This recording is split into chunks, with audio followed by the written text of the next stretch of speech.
Isn't it wonderful when you meet someone for the first time and you learn something new? And I've just been having a wonderful conversation with Ollie Fletcher, who's the fellow who has put out a campaign to help farmers, and also with Liz Webster, who's the lady behind the tractor protest.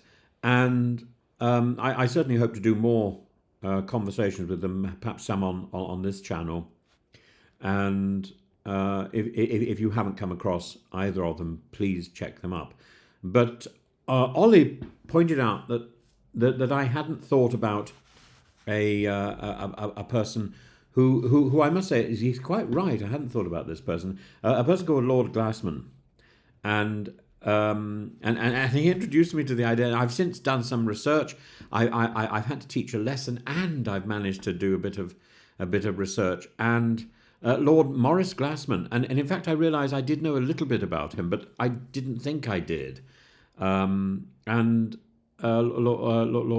Glassman and Morgan McSweeney, and these two people, hugely influential yet largely invisible figures in Keir Starmer's inner circle, the philosophical godfather of what's called Blue Labour, and Morgan McSweeney, Starmer's chief of staff, who of course we know about. But between them, they've steered Labour towards a rhetorical embrace of social conservatism, and some would argue dangerously close to the cultural resentments fueling Reform UK. And the shift is no accident. Maurice Glasman was warning about Reform UK's success at the local elections. Then it came true. And suddenly we see this sweep of Labour, of the government, towards the right. And it's a profound and strategic and I think moral mistake, one that risks alienating Labour's true base, failing to halt reform's rise, and handing the ideological future of Britain to the far right on a silver platter. Because the Conservatives have exactly the same instinct. Both the instinct of Starmer and the instinct of Kemi Badenoch is wrong. Glassman, this self-styled working-class philosopher, emerged in the late 2000s with his Blue Labour vision, pro-family, pro-faith, technocracy, sceptical of immigration, nostalgic for industrial solidarity, enamoured of tradition. Well, there's only so far you can go with history. And initially a criticism of Blairite liberalism, his impulse offered emotional resonance after the 2008 crash. Morgan McSweeney, less philosophical but more powerful, adopted these instincts while organising against the BNP embarking, and he sees Glassman's style of communitarian politics as the antidote to populism. But in truth, it too easily echoes the populists, I don't think there's very little to be said between Farage and Glassman. Labour is now indulging a calculated, catastrophically miscalculated flirtation with reform-style messaging on immigration, and the push to slash visas, criminalise foreign offenders, broadcast deportations has Glassman's fingerprints and McSweeney's quiet blessing all over it. The rationale to head off Nigel Farage and his insurgents in the Red Wall, but it's built on fantasy, and it's built on the same stupid fantasy which has indulged Kemi Badenoch.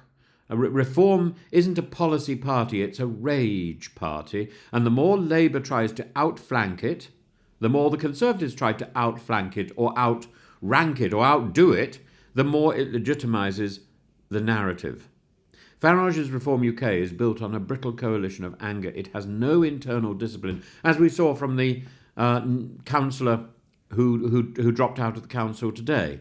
No credible leadership beyond Farage, no economic programme beyond rhetorical jingoism. It will burn bright and implode, and the worst thing Labour can do is validate its agenda and follow it rightward. The worst thing the Conservatives can do is the same, thereby turning the fire into a bonfire lit by both left and right.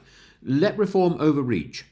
Let them promise what they can't deliver. Labour's job is not to echo them, nor is It's a Conservative job to echo reform, but to offer a serious, moderate, growth-oriented alternative. And we shouldn't romanticize Glasman's project. Beneath the talk of family and localism lies a nationalism that has more in common with Viktor Orban than Clement Attlee.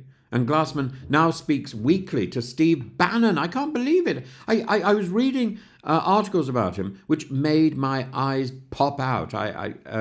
He praises Trump. He rails against immigration and calls progressives the enemy. His call to build on the left side of MAGA Square is a grotesque misreading of both history and politics. Blue Labour's economic populism may sound enticing. It may sound like a version of the Lib Dems, but it rests on a delusion that Britain, a mid-sized, de-industrialised economy outside the EU, can somehow return to 1950s-style protectionism without impoverishing itself. Liz Webster is right. The Conservative Party may soon face another leadership crisis in the summer. Whether it be Jenrick or Badenoch, the result will be the same, a race to the right. But this is precisely why Labour must hold the centre. Voters are exhausted by permanent outrage, cynical populism and division. Glasman's flag and family nationalism will not unite the country, it will balkanise it. And the true Labour coalition is not clamouring for a war on migrants. They want public services to function. They want affordable homes. They want decent wages, safe streets and competent governance. The risk of embracing Blue Labour's rhetoric is that it alienates young voters, urban voters, ethnic minorities and liberals, not just morally but electorally. To those in Downing Street panicked by reform, this is what I say. Your real